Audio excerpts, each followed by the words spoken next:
사도행전 17장 1절부터 3절까지 말씀 우리 함께 읽겠습니다. 사도행전 17장 1절부터 3절까지 말씀입니다. 우리 함께 읽겠습니다. 시작. 그들이 암비볼리와 외안으로 다녀가 데살로니가에 이르니 거기 유대인의 회당이 있는지라. 바울이 자기의 관례대로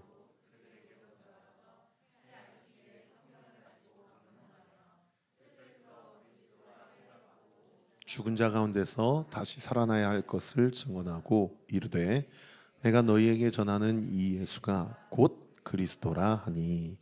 아멘. 계속해서 사도행전 17장 사도 바울의 2차 전도 여행을 살펴보고 있습니다. 사도 바울과 신라는 애당초 1차 전도 여행에서 바울과 바나바가 방문했던 도시에만 방문하여서 거기에서 성도들이 잘 믿고 있는지, 그들의 믿음을 잘 키워가고 또 성령의 인도하심을 잘 받고 있는지 그것을 확인하려고 1차 전도여행에 갔었던 키프로스 섬, 그리고 터키 남부지방의 주요 도시들 이고니온, 더베, 루스드라, 비시디아, 안디옥 이런 도시에만 방문해서 그들의 믿음을 보살펴 주려고 그런 초반에 계획을 짰는데, 성령 하나님께서 바울과 신라 선교팀에 자꾸 동일한 마음을 주시고 또 환상을 보여주셔서 이제 그만 터키 지방을 떠나서 에게 지방을 에게 그 바다를 건너서 이제 유럽으로 넘어가라 라고 주님께서 강권하시는 거예요. 그때 바울이 그 환상과 음성을 아니야, 내가 개꿈 꾼 걸 거야, 내가 잘못 들은 걸 거야, 그렇게 얼마든지 생각하고 치부해 버릴 수도 있는데, 이것은 하나님이 2차 전도여행의 이 선교팀의 팀장이 되어주시고 성령 하나님이 우리의 모든 진로와 또 계획을 수정해 주시고 보완해 주시고 또 인도해 주시는 것을 인정함이로라 라고 그렇게 믿음으로 받아들이고요. 세상의 이고니온과 비시디아, 안디옥이요, 터키의 남부지방인데 거기에서 자그마치 600km를 걸어가서 터키의 북동부 지역 가장 큰 항구 도시였던 드로아, 제가 지난 주일날 설교한 대로 트로이 목마의 배경이 되는 그 고대 도시 드로아까지 600km를 걸어갑니다. 그래서 거기서 배를 타고 사모드락의 섬을 지나서 이제 빌립보, 유럽으로 넘어가게 되는 것이죠. 여러분, 빌립보에 도착하자마자 회당이 빌립보 성 내에 없는 것을 보고, 그러나 사도 바울과 신라가 기도하는 것을 멈출 수 없어서 기도하는 마땅한 처소를 찾아보려고 강가에 나아갔다가 강가에서 빨래를 하고 있었는지 아니면 자기들끼리 수다를 떨고 있었는지 부녀자들을 만나게 되고 거기에서 복음을 전하게 돼요. 원래 전도가 목적이 아니었고 기도가 목적이었는데 그 부녀자들을 만나게 되면서 거기에서 그 부녀자들 중에 루디아라는 여자를 복음을 전하고 그에게 복음 전도를 하게 되어서 그녀가 빌립보 교회 초창기 개척 멤버가 됩니다. 이 루디아가 자색 옷감 장사였는데 여러분, 자색 색깔은 지금도 그렇지만 2000년 전에는 그 염료를 구하기가 참 어려운 시대입니다. 그래서 문헌에 따르면 지중해 연안에 사는 달팽이, 손톱만한 작은 달팽이를 채집해가지고 그 달팽이 그 관에 있는 그 보라색 또는 자색을 채취해서 거기서 염료를 얻어가지고 옷감을 만드는, 그러니까 애당초 많이 옷감을 만들 수가 없어요. 그리고 여러분이 아마 성경의 색깔을 연구하는 그런 설교를 들어보신 적이 있는지 모르겠지만 보라색, 자색은 전통적으로 영적으로 무엇을 의미하냐면 왕을 의미합니다. 왕권을 의미하는 색깔이에요.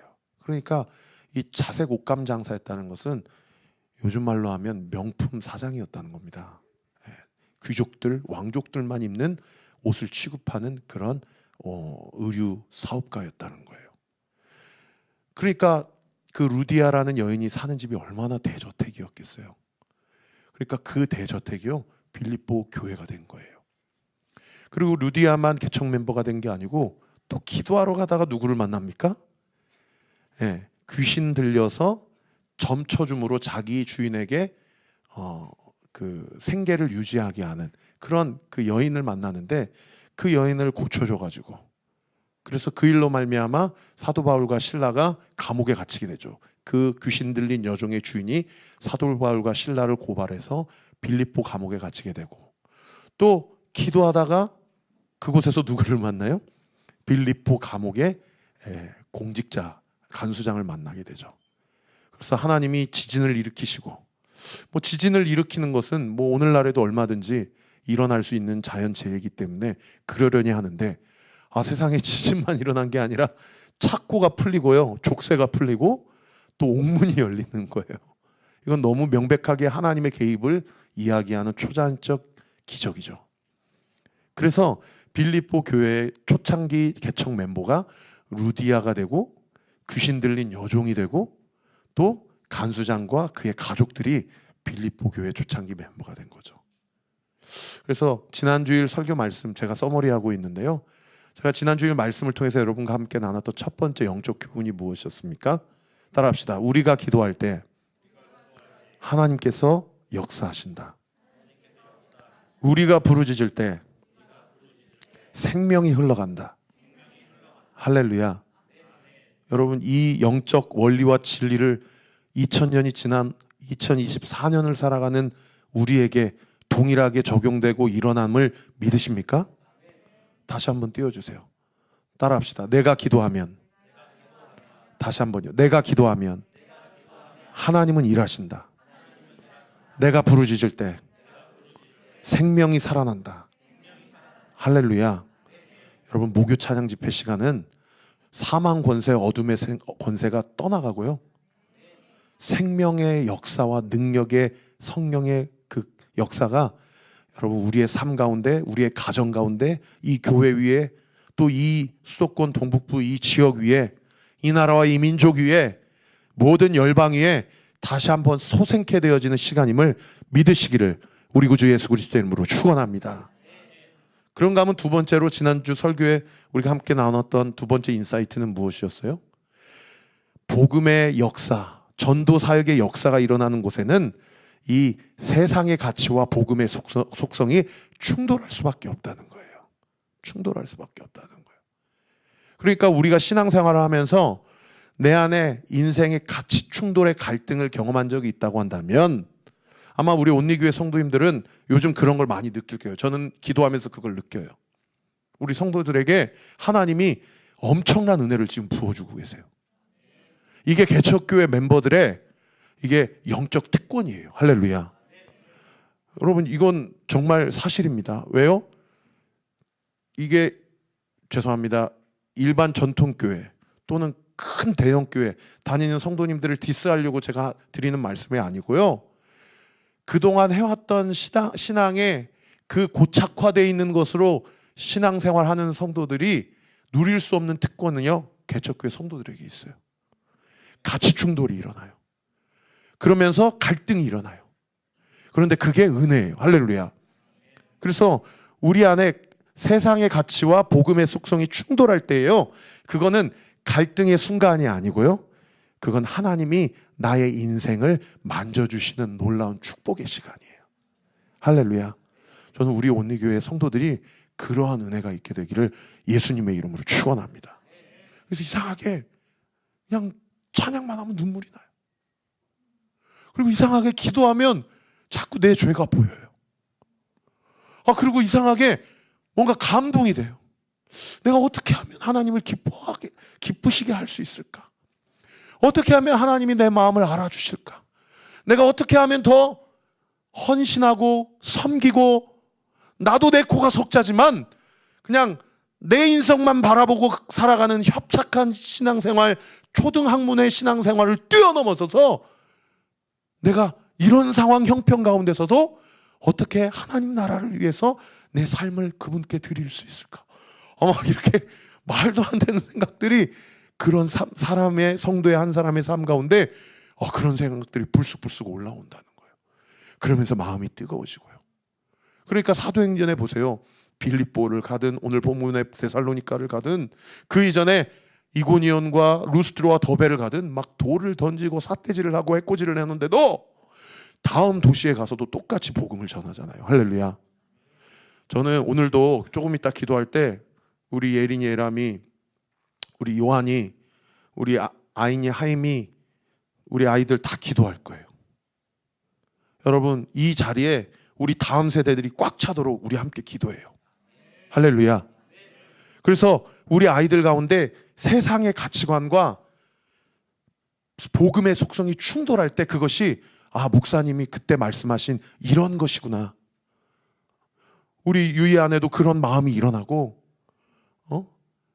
우리 채린이 준기 안에도 그런 마음이 일어나고 제가 우리 아들 다마도 목요 찬양 집회 때 저기 잠옷실 가서 놀지 말고 여기 앉아서 찬양해라 그랬더니 세상에 저기 앉아서 찬양하더라고요.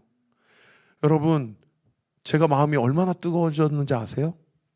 여러분, 우리가 이 자리에 앉아서 찬양하고 말씀 듣고 하나님이 주신 마음으로 우리의 영과 우리의 혼과 육이 새로워지게 될 때요, 우리의 예배를 보시는 하나님의 마음이 얼마나 뜨거워지는지 아세요?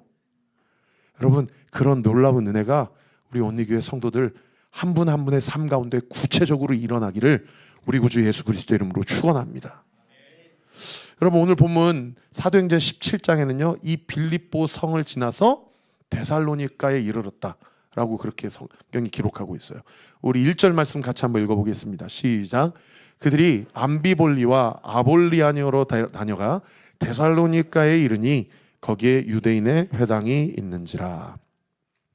자, 암비볼리는 어디고 아볼로니아는 어디며 데살로니가는 어디냐라고 궁금해하실 것 같아서 늘 그렇듯 오늘도 제가 지도를 준비했습니다. 이게 좀 멀리 본 지도예요. 여러분, 왼쪽에 보시면 그리스 반도고요, 오른쪽은 터키 반도예요. 이 터키에서 들어와 여기를 한번 좀 당겨주세요. 당기면 이렇게 돼요. 그 빨간색 점이 들어와 터키에서 배를 타고 사모드라게 섬을 지나서, 사모드라게 섬 빨간색, 그래서 이제 네아폴리에 도착해서 15km 정도 더 들어가서 빌립보, 여기가 빌립보예요. 이가 지난주일까지 우리가 살펴본 2차 전도 여행의 루트입니다. 그리고 이 빌립보에서 다시 1절 말씀 한 번 더 띄워주실 수 있을까요? 1절 말씀. 암비볼리와 아볼리아니아로 다녀갔다. 다시 지도. 빌립보에서 암비볼리와 또 어디로? 아볼로니아로 가서 어디에 도착했다? 데살로니가 빨간색, 여기까지 도착한 거예요. 요 빌립보에서 이 데살로니가까지, 이 그리스 아테네에 도착해서 지금 데살로니가까지 도착한 그 거리가 약 200km 정도 됩니다. 엄청난 거리죠. 서울에서 부산 거리가 350km 정도 되니까 거의 서울에서 어디 좀 대전과 대구 사이에 어디쯤, 거기까지 또 걸어간 거예요. 그래서 데살로니가에 도착을 한 겁니다. 제가 데살로니가에 대해서 잠깐 소개를 하고 싶어요. 이 데살로니가는 사람 이름이에요. 이 데살로니가라는 사람 이름은 남자 이름일까요, 여자 이름일까요? 여자 이름이에요. 데살로니케라고도 발음하는데, 이 여자가 어떤 여자냐면 이 마게도니아 지방의 왕의 아내 이름이에요. 카산드로라는 마게도니아의 유명한 왕의 아내 이름. 이 왕이 자신의 아내를 기념하기 위해서 건설한 도시가 이 데살로니가 도시거든요. 근데 이 데살로니가가 누구의 오빠가 누구냐면, 여러분 잘 아시는 대헬라 제국을 건설한 알렉산더 대왕의 누이가 이 데살로니가입니다. 그래서 제가 한번 찾아보니까요, 이 데살로니가가 이 마게도니아 지방의 수도예요. 그래서 지금도 마찬가지지만 이 당시에도 정치, 경제, 문화, 사회의 중심지입니다. 그래서 지금 데살로니가 사진을 한번 가져와 봤는데 상업이 발달하고 무역이 발달한 도시예요. 이 마게도니아 지방에서 가장 큰 도시입니다.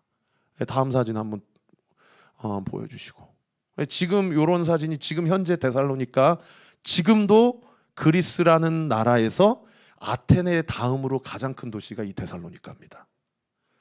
근데 이 당시에도 이 지역에서 가장 큰 도시였는데 아마 고대 도시를 상상한 그림이 있더라고요. 아마 고대나 아마 이 정도 되는 그런 가장 큰 도시였을 거다라고 그렇게 추정을 합니다. 그리고 제가 앞서 말씀드렸듯이 이 도시가 알렉산더 대왕의 고향이기 때문에 지금도 많은 분들이 데살로니가에 여행을 가게 되면은 알렉산더 대왕의 이 동상이 데살로니가 도시 한복판에 있어요. 여기서 많이 사진을 찍는다고 하시더라고요. 사실 저도 아직 안 가봤습니다. 그리고 이 데살로니가 하면 이 알렉산더 대왕의 도시고요. 그리고 알렉산더 대왕 하면 혹시 누가 생각나세요? 이 알렉산더 대왕의 스승이 누구였을까요? 그 유명한 아리스토텔레스였어요. 그의 아버지가 스승을 아리스토텔레스를 붙였어요. 그래서 지금도 데살로니가에 방문을 하면 아리스토텔레스의 동상이 있습니다. 이 그리스 철학의 근간을 놓은 분이죠. 근데 제가 요즘에는 워낙 여행 유튜버들이 많이 발달을 하셔서 갔다 와서 이렇게 이런 도시 장점들이 있다 이런 얘기를 하잖아요. 한 가지 미신이 있대요. 이 동상에 대해서. 이 아리스토텔레스의 왼쪽 다리에 엄지발가락을 만지작 하면서 사진을 찍으면 아리스토텔레스의 지식이 그 사람에게 전해 내려온다라는 미신이 있어가지고 지금도 이 동상 보면은 다른 데는 다 시커먼데 이 엄지발가락만 이렇게 반질반질하다고 하더라고요. 이 도시가 2000년 전 사도 바울 당시에 유적이 지금까지 남아있는가 제가 한번 찾아보니까 다 허물어졌고 다 폐허가 됐어요. 막 십자군 전쟁 때 다 도시가 다 막 폐허가 되고, 또 오스만 투르크 제국이 쳐들어와가지고 다 폐허가 되고, 다 폐허가 됐는데 딱 남은 2가지 유적이 지금까지도 전해 내려오고 있다고 해요. 그래서 이 도시를 지금 방문하면 꼭 여행 가이드가 이 2가지를 안내를 한다고 합니다. 첫 번째가 뭐냐면 데살로니가 성의 성벽이에요. 이게 아직도 현존한다고 하더라고요. 아마도 이 데살로니가에서 복음을 전하고 바울이 밤에 제자들이 도와줘서 그 다음 도시인 베레아로 2차 전도 여행을 떠났을 것이거든요. 아마 이 성벽으로 제자들이 밧줄을 달아내려서 그 다음 도시로 밤에 그렇게 이동을 하지 않았겠는가, 이런 생각이 듭니다. 그리고 2번째로 유의하게 남아있는 그 유적이 뭐냐면 성 드미트리우스 교회라고 해요. 이 성인 드미트리우스에 대해서 잠깐 설명을 해드리면 주후 한 300년경, 그러니까 한 5세기경에 콘스탄티누스 대제가 로마의 국교를 공인하기 바로 이전에 이 데살로니가라는 도시에 드미트리우스라는 성인이 살았는데 로마 제국이 이 성인을 박해하고 나중에는 순교당하게 된다고 그래요. 그래서 이 성인 드미트리우스를 기념하기 위해 세운 교회가 이 성 드미트리우스 교회인데, 요게 1800년 1900년도 초반에 불타서 없어졌다가 그리스 정부에서 19세기 20세기 초에 이렇게 재건을 했다고 합니다. 그래서 요게 이제 그리스 정교회 교회고요. 아무래도 그리스 정교회니까 내부는 좀 천주교스러워요. 그래서 내부도 상당히 휘황찬란하고 성화나 벽화가 많은 이 교회가 데살로니가 도시의 바울 전후로 남아있는 유의한 2가지 유적이라고 합니다. 이때 불탔을 때 다 소실되고 그리고 재건했는데 세상에 이 교회 밑에 지하부는 불탈 때 불태워지지 않았다고 그래요. 그래서 지하부는 여전히 현존한다고 합니다. 그래서 아마 이곳이 그 당시 유대인들의 회당이 아니었겠는가, 고고학자들이 그렇게 추정을 하고요. 이곳에서 오늘 본문 1절 다시 한번 띄워주실래요? 암비볼리와 아볼리아뇨를 거쳐서 데살로니가에 도착하니까 거기에 뭐가 있었어요? 유대인의 회당이 있었어요. 여러분, 빌립보는 유대인의 회당이 있었습니까? 없었습니까? 없었어요. 그래서 사도 바울이 회당 중심의 복음 전도 사역을 하지 못하고 기도하는 처소를 찾아다니다가 강가로 가서 루디아에게 복음 전했거든요. 그러니까 빌립보에는 유대인들이 살았단 얘기예요, 안 살았단 얘기예요? 살지 않았단 얘기예요. 뭐 오늘날 우리도 마찬가지 아닙니까? 어디 도시에 한인교회가 없으면 그 도시에는 한인들이 안 산다는 얘기 아닙니까? 근데 이 데살로니가는 빌립보보다는 더 큰 도시였기 때문에, 수도였기 때문에 이곳에는 디아스포라 유대인들이 살고 있었고, 유대인들의 회당이 바울이 데살로니가에 처음 당도하기 이전에 이미 현존하고 있었다는 것을 알 수 있는 그런 대목인 것이죠. 그런 과정 가운데 오늘 보면 2절에 보시면요, 사도 바울이 빌립보에는 회당이 없었지만 데살로니가에는 회당이 있었기 때문에 바울이 자기의 관례대로 그들에게 들어가서 거기서 3주 동안 성경을 가지고 그 회당 예배에 참석한 분들, 유대인들이겠죠. 그리고 유대인만 참석한 것이 아니고 아마 이방인들, 헬라인들, 로마인들도 어떤 유대교에 좀 관심 있는 자들은 예배에 참석했을 거예요. 이때 관례대로 회당에 참석해서 예배에 참석해서 3주 동안 자기가 율법 교사, 가말리엘 학파의 문화생으로서의 설교를 할 수 있는 자격이 있기 때문에 거기에서 설교를 하는데, 다른 거 설교하지 않고 3절에 무엇을 설교했냐면 딱 2가지를 설교합니다. 우리 3절 말씀 같이 한번 읽어봅시다. 시작. 뜻을 풀어 그리스도가 해를 받고 죽은 자 가운데서 다시 살아나야 할 것을 증언하고 이르되 내가 너희에게 전하는 이 예수가 곧 그리스도라 하니. 여기 뜻을 풀었다는 얘기는 무슨 얘기예요? 바울 당시에 신약 성경이 있었을까요? 없었을까요? 없었어요. 회당 중심의 예배였기 때문에 구약 성경만 있고, 특별히 토라, 모세 오경만 있었던 그런 상황 가운데 모세 오경에서 이야기하는 그 한 분, 메시아가 너희의 죄를 위해, 우리의 죄를 위해 십자가에 달려 돌아가신 그리스도 예수다.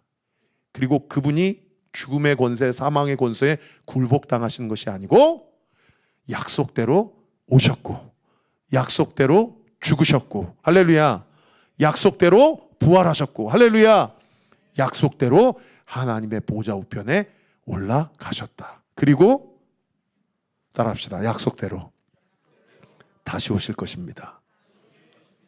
우리는 이것을 믿습니다. 아멘.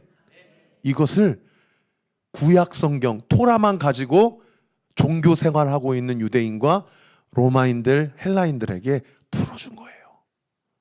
저는요, 우리 온리교회가 엉뚱한 얘기하지 않고 복음을 말하고 복음을 전하는 교회가 되기를 우리 구주 예수 그리스도 이름으로 축원합니다. 여러분, 이 영적 원리와 진리는 2000년 전이나 지금이나 동일하게 우리의 삶 가운데 적용되는 줄 믿으시기를 우리 구주 예수 그리스도 이름으로 축원합니다.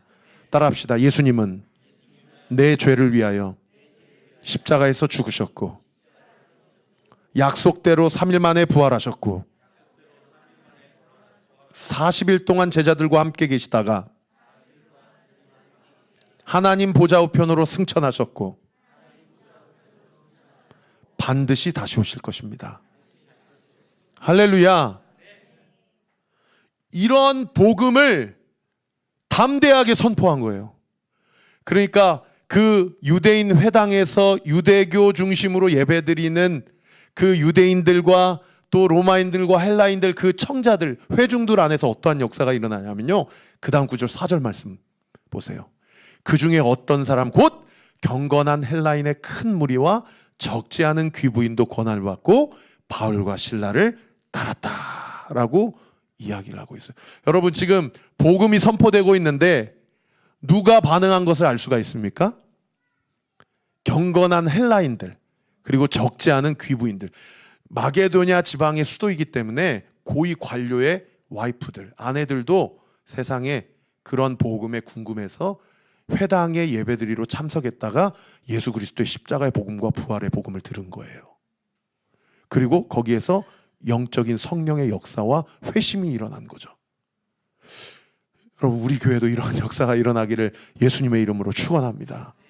목사가 가장 목사다울 때는요, 복음을 전할 때라고 저는 믿습니다. 성도가 가장 성도다울 때는요, 복음 가운데 살아낼 때라고 저는 믿습니다. 온리교회 복음, 목사와 성도가 복음 앞에서 반응하고 복음 앞에서 겸손하고 복음 앞에서 살아내는 목사와 성도들 되시기를 이 시간 우리 구주 예수 그리스도 이름으로 선포합니다. 근데 헬라인들, 귀부인들은 적혀 있는데 애석하게도 어떤 사람들이 안 적혀 있어요? 유대인들이 안 적혀 있어요. 유대인들은 오히려 사도 바울을 시기하고 질투하여서 오히려 로마 당국에 고발하게 되죠. 그래서 데살로니가 교회 초창기 멤버가 이방인 중심의 교회라는 것을 알 수가 있어요. 이방인 중심의 교회. 그래서요, 나중에 2차 전도여행에 데살로니가를 지나서 그 다음에 베레아로 갔다가 아테네로 갔다가 고린도로 가거든요, 사도 바울이. 그런데 자기는 워낙 박해와 핍박이 심하니까 그 데살로니가를 밤에 정말 도망치듯 나와서 그 다음 도시에 가서 복음을 전하는데, 데살로니가 교회에 자기에게 하려고 했었는데 해코지와 박해와 극심한 핍박이 유대인들에게 향한 것이 아니라 이방인들에게, 로마인들과 헬라인들에게 지금 계속해서 로마 당국이 또는 강성 유대인들이 데살로니가 교회를 박해하고 있습니다라는 소식이 누구의 귀에 들어간 거예요? 사도 바울, 고린도에서 복음 전하고 있는 사도 바울의 귀에 들어간 거예요. 그러니까 사도 바울 마음이 완전히 무너지겠어요? 아니면 천하태평하겠어요? 완전히 무너지게 된 거예요. 그들은 유대인도 아니에요. 토라도 모르는 사람이에요. 딱 3주만 복음 전했어요. 그랬는데 세상에 들리는 소문이 그 교회를 위한 박해가 있다. 극심한 박해다.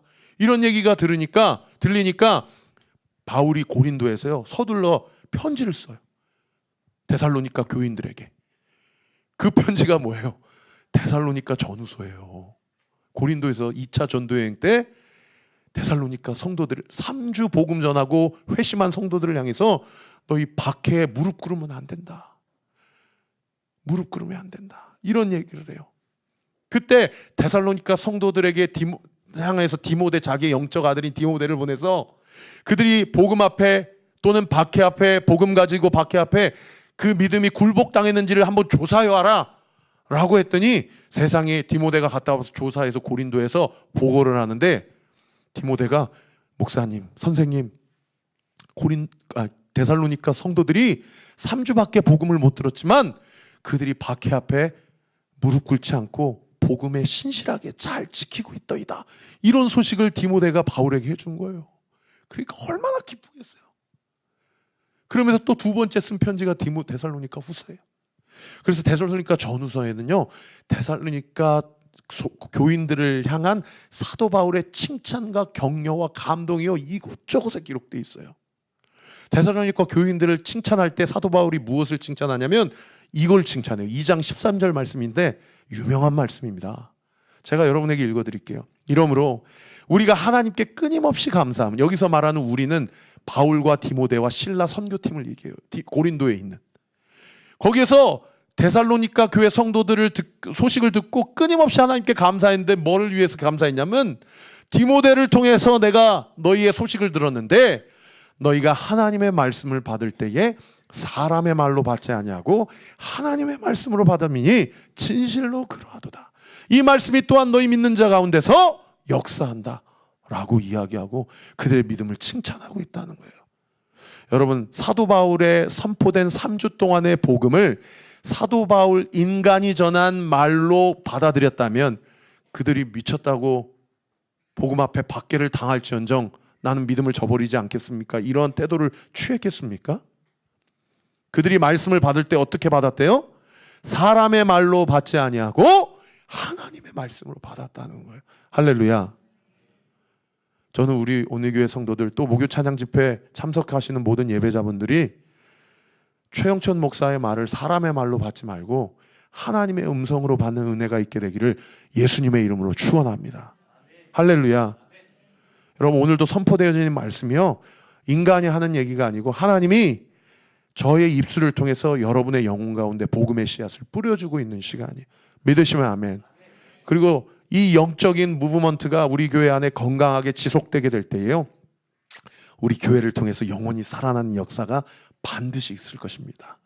영혼이 살아나고 참된 위로와 참된 안식을 경험하고, 그 영혼이 불안하고 두려우고 초조해서 신앙을 저버릴까? 아니면 저버리지는 않는다더라도 완전히 고착화되어서 이 사람이 그리스도인지 아닌지 세상 사람들이 봐도 구분이 안 될 정도로 그렇게 완전히 하나님의 말씀이 하나님의 나라의 일이 이 말에 있지 않고 능력에 있다고 하셨는데 그냥 말로서만 머무는 그런 삶을 살아가는 신앙인들이 여러분 우리 교회에 와서 그 신앙이 생생하게 살아 움직이는 운동력이 있는 신앙인으로 온전히 세워질 줄 믿으시기를 우리 구주 예수 그리스도 이름으로 축원합니다.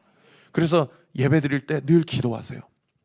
이제 곧 제가 주일 예배 때도 중보기도 팀을 만들어서 함께 기도하자고 여러분께 광고할 텐데 여러분, 여러분의 마음을 놓고 제일 먼저 기도하세요. 오늘 예배 가운데 들리는 말씀, 오늘 예배 가운데 제가 하나님께 드리는 고백, 내가 들리는 말씀, 내가 드리는 이 고백이 사람의 말로 들리고 사람의 말로 고백하는 고백이 아니라 우리 온리교회 예배가 하나님의 말씀이 들리고 성령께서 내 입술을 주장해서 하나님께 고백하는 그러한 고백, 참된 영과 진리의 예배가 되게 하여 주옵소서. 할렐루야. 그러한 역사가 일어날 때요, 우리 교회 안에 야, 저 사람이 바뀌겠어? 야, 이 사람이 과연 인격적으로 주님을 만나고 변하겠어? 그런 영혼들이 우리 교회 이 자리 가운데 가득 차서요, 완전히 변화되고 뒤집어지는 역사가 있게 될 줄 믿으시기를 우리 구주 예수 그리스도 이름으로 축원합니다. 그래서 데살로니가 교회에 가장 큰 어려움이 뭐겠어요? 박해예요, 박해.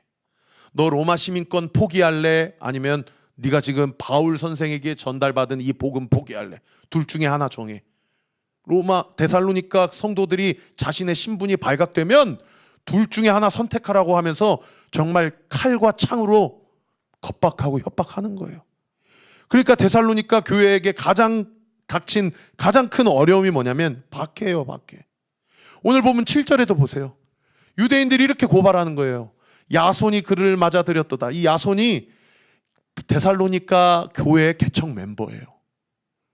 그런데 바울과 실라를 야손이 자기 집에 머물게 해줬어요. 그러니까 유대인들과 이 데살로니가 교회를 박해하려고 하는 이 박해자들이 뭐라고 어떤 죄목을 뒤집어 씌워가지고 이들을 지금 박해하냐면, 이 사람들이 다 가이사는 시저입니다. 황제예요. 로마 황제의 명을 거역하여 말하되 다른 임금, 이 사람들이 다른 황제를 믿는데 그 황제 이름이 예수다. 이 반역죄를 뒤집어 씌워가지고 이들을 지금 로마 당국에 고발을 하는 겁니다. 여러분, 이때나 지금이나 국가보안법 무섭죠. 체제를 전복시키려고 하는 것은 대한민국이나 북한이나 가장 큰 그 법이 규정하는 그런 죄목을 뒤집어 씌울 수 있는 그런 형벌입니다. 조선시대 때는 반역죄에 가담하거나 이게 개입을 하게 되면은 자기만 죽고 끝날 문제가 아니고 삼족을 멸했어요. 그러니까 얼마나 이 7절 말씀이 소스라치게 놀랄 수 있는, 야, 이거 정말 죽느냐 사느냐 뿐만 아니라 나 한 사람 때문에 우리 가정, 우리 가문 자체가 완전히 뿌리 뽑힐 수 있겠구나, 이런 문제에 봉착하게 되는 그런 상황이 지금 이 데살로니가에 닥친 큰 어려움이었다라는 거예요. 그래서 이런 상황을 고린도에서 소식을 듣고요, 사도 바울이 데살로니가 전서를 막 정말 울면서 썼을 것 같아요. 제가 봤을 때 울면서 기록했을 때에 나중에 집에 가서 데살로니가 전서는 짧습니다. 5장 3장밖에 안 돼요. 집에 가서 한번 읽어보세요, 여러분. 데살로니가 전후서에 가득 찬 내용이 뭐냐면, 이 박해 앞에서 굴복하지 않기 위해서 그리스도인으로서, 성도로서 이 박해를 이길 수 있는 힘이 뭐냐? 결국 주님께서 우리에게 전해주신 종말 대망, 부활 사상이에요. 그래서 데살로니가 전후서는요, 재림과 관련된 말씀으로 가득 차 있습니다. 무슨 얘기예요? 이 땅이 끝이 아니다. 이 땅의 삶이 끝이 아니다. 반드시 죽으면 천국과 지옥이 있다. 그리고 거기에서의 삶은 영원한 삶이다. 영원히 복받고 살든지 영원한 형벌에 취하든지 둘 중에 하나다. 이 밖에 무릎 꿇어서는 절대 아니 된다. 그런 말씀으로 데살로니가 전서가 가득 채워져 있다라는 거예요. 그런 말씀을 듣고 그런 말씀 가운데 박해 굴복하지 않고 믿음을 지킨 데살로니가 교회 성도들을 칭찬하는 내용이요, 데살로니가 전후서에서 계속해서 격려의 말씀이 기록되어 있다는 겁니다. 그래서 데살로니가 전서 1장 3절에 보면 이런 말씀이 있어요. 우리 같이 한번 읽어봅시다. 시작. 너희의 믿음의 역사와 사랑의 수고와 그리스도에 대한 소망의 인내를 우리 하나님 아버지 앞에서 끊임없이 기억함이니. 여러분, 유대인들이 세운 교회가 아니잖아요. 이방인들이 세운 교회잖아요. 근데 이방인들이 세웠을 뿐만 아니라 고작 3주 복음 전해 갖고 교회가 개척됐단 말이에요. 그런데 데살로니가 전서 1장 3절에 보면 사도 바울이 데살로니가 교인들을 뭐라고 칭찬해요?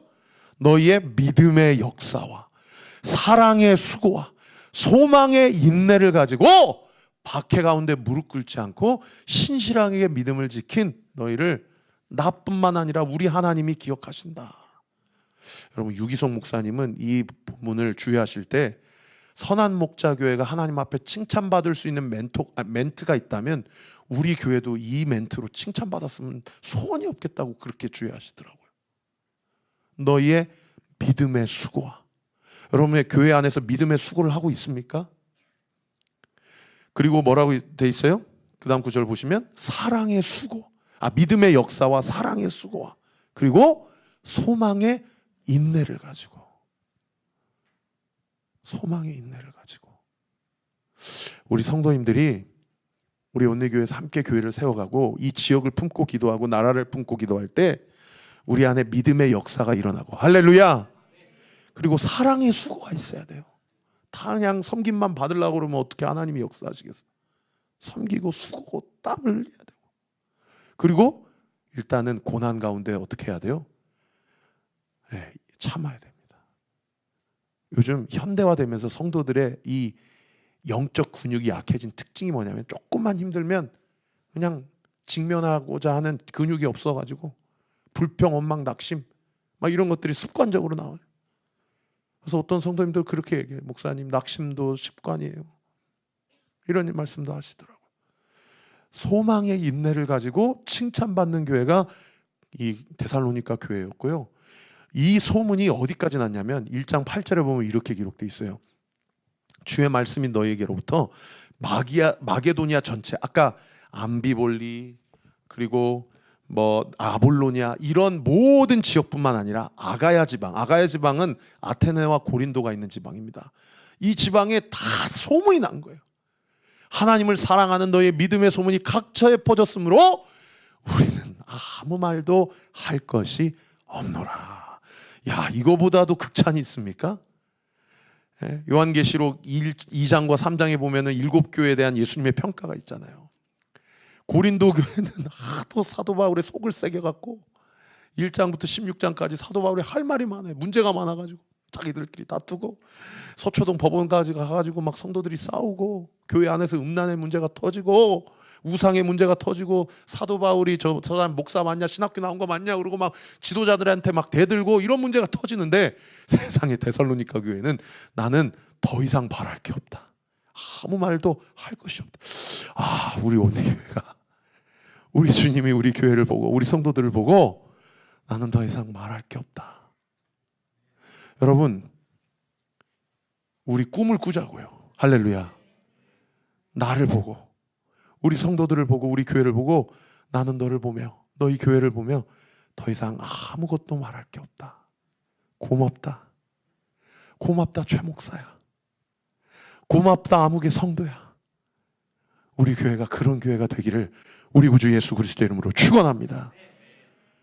여러분, 이렇게 하나님께서 극찬하는, 사도 바울이 칭찬하는 교회가 되기 위해서 그냥 세워졌겠어요?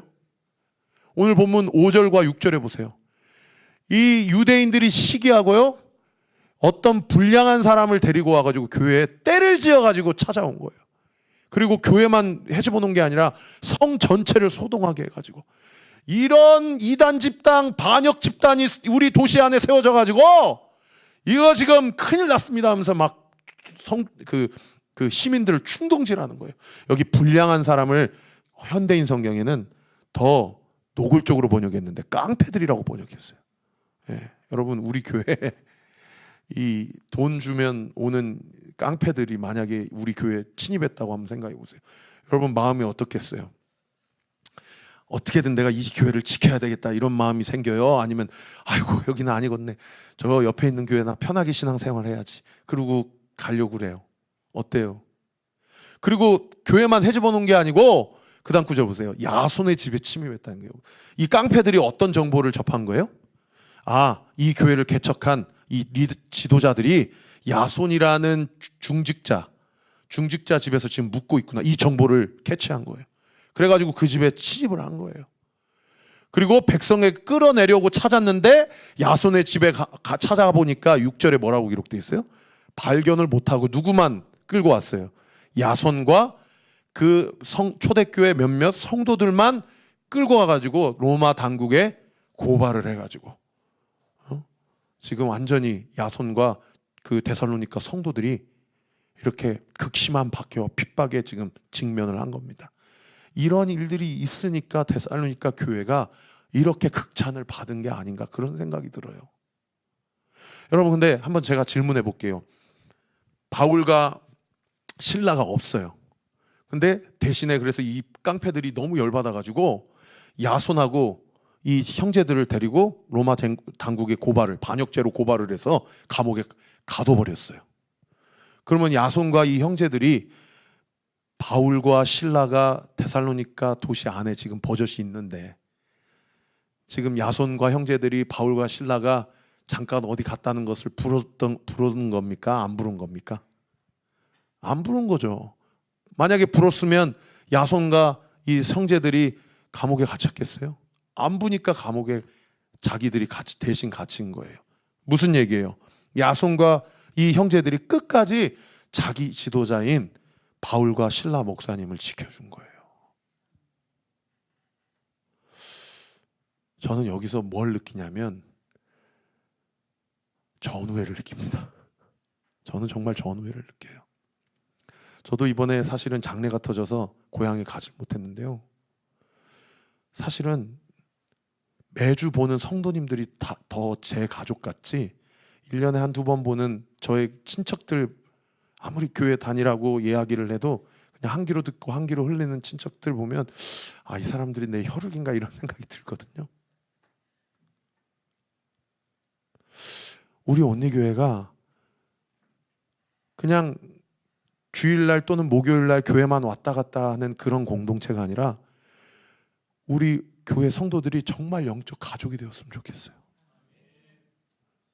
저 사람의 고민이 내 고민이 되고 이 사람의 아픔이 내 아픔이 되고, 그래서 내 기도하려고 새벽 제단 쌓으러 왔다가 내 기도는 하나도 못 드리고 그 사람을 위해서 기도하다가 가는, 저는 우리 교회가 그런 교회가 됐으면 좋겠어요. 그리고 또 어떤 질문이 드냐면 제가 한번 여러분께 질문해 볼게요. 3주 동안밖에 복음을 전하지 못하고 교회가 개척됐는데 교회 안에 막 깡패들이 침입하고 중직자가 막 당국에 고발당해가지고 감옥에 갇히는 그런 불미스러운 일이 교회 안에서 지금 버젓이 일어나고 있거든요.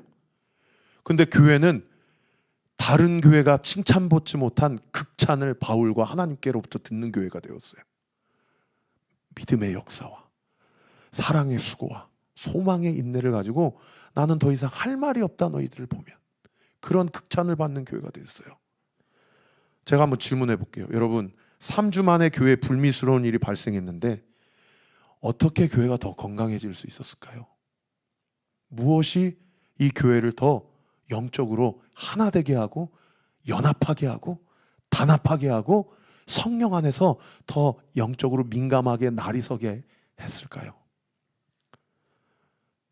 저는 이게 교회에 닥친 고난과 핍박 때문이라고 믿습니다. 그래서 오늘 말씀을 통해 여러분과 함께 나누고 싶은 첫 번째 교훈이 이거예요. 우리 같이 한번 읽어볼까요? 시작. 고난은 성도의 삶과 교회. 여러분 이 영적 교훈, 지금 고난 가운데 처해 있는 성도님들에게는 이 한 문장 읽기 쉽지 않습니다. 근데 정말 힘들고 어렵더라도요, 이게 진리예요. 고난은 우리로 하여금 우리 자신을 하나님 앞에 더 나아가게 합니다. 그리고 우리의 믿음을 성장하게 해요. 우리의 마음을 단단하게 해요. 정말 조심스럽게 제가 여러분에게 말씀 선포합니다. 그래서 어쩌면 하나님이 우리에게 고난을 주실런지도 몰라요. 사랑하는 성도 여러분, 특별히 고난 가운데 계신 성도님들에게 도전합니다.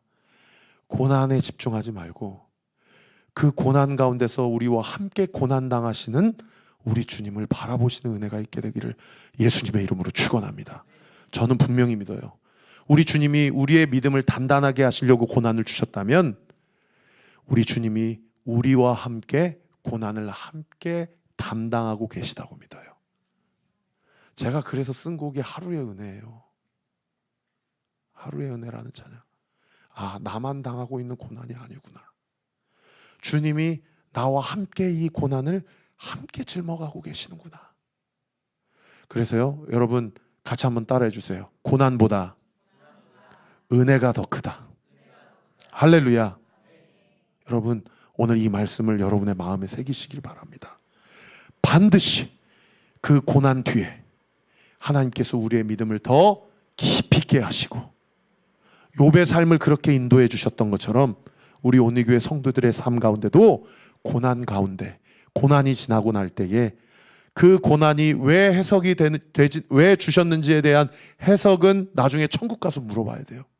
그러나 그 고난이 지나고 나서는 하나님이 우리의 믿음과 신앙을 더 깊이 있게 하고 더 주님을 알게 하고 더 주님을 사랑하게 하게 하신다라는 거죠.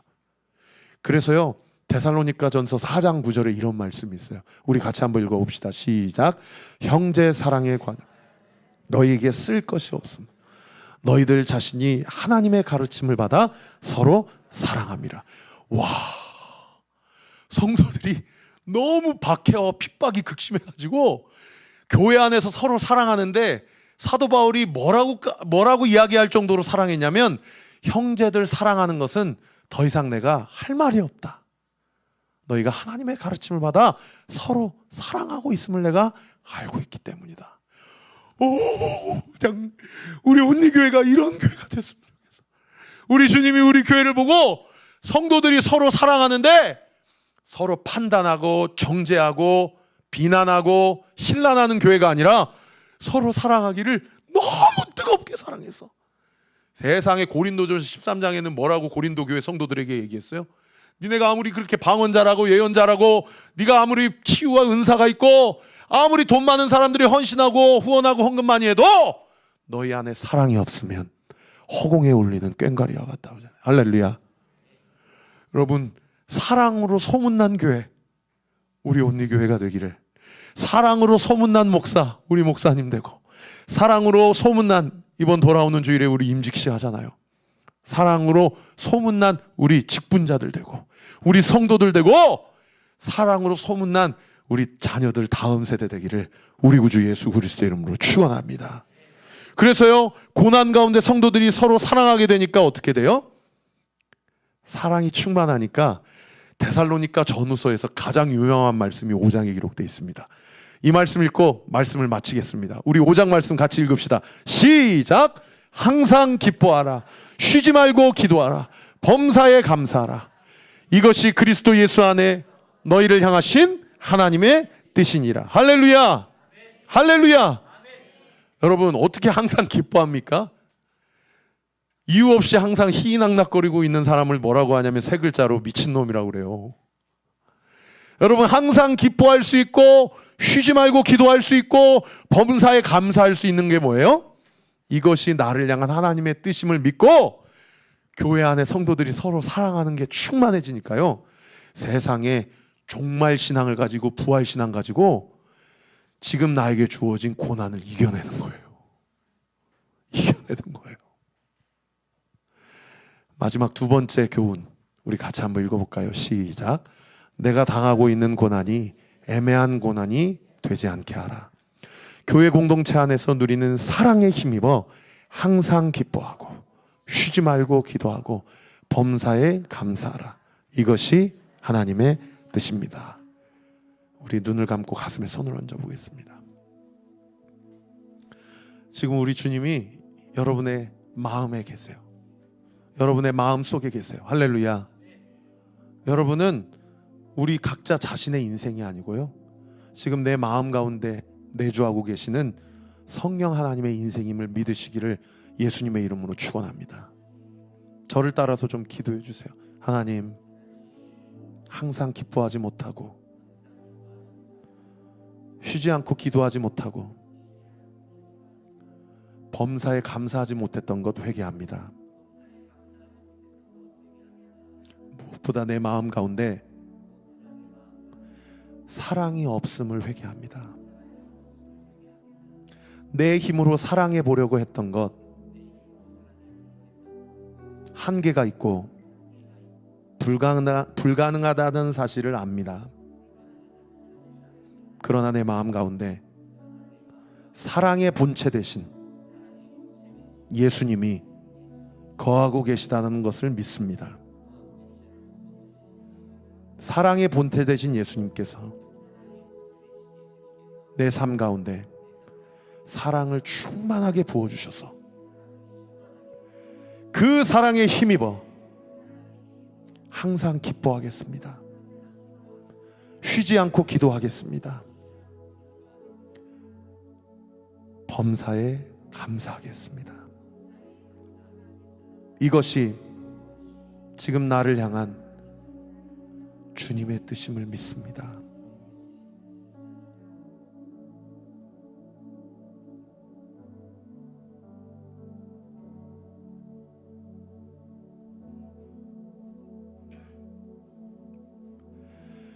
사랑하는 내 아들 내 딸아, 내가 너의 고백을 기뻐하노라. 그렇게 고백해 주어서 고맙다.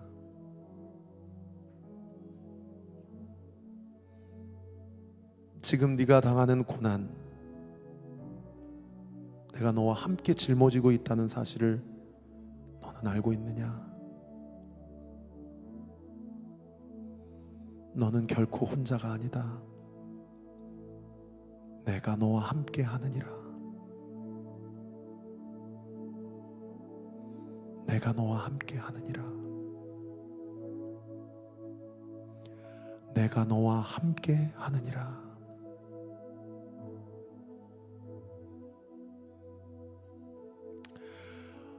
너는 교회를 위해 기도하라. 너는 너 자신만을 위해 기도하지 말고 목회자를 위해 기도하고 성도들을 위해 기도하라. 그리고 다음 세대를 위해 기도하고 한국 교회를 위해 기도하고 북한을 위해 기도하고 선교사들을 위해 기도하라. 내가 내 기도에 반드시 응답할 것이며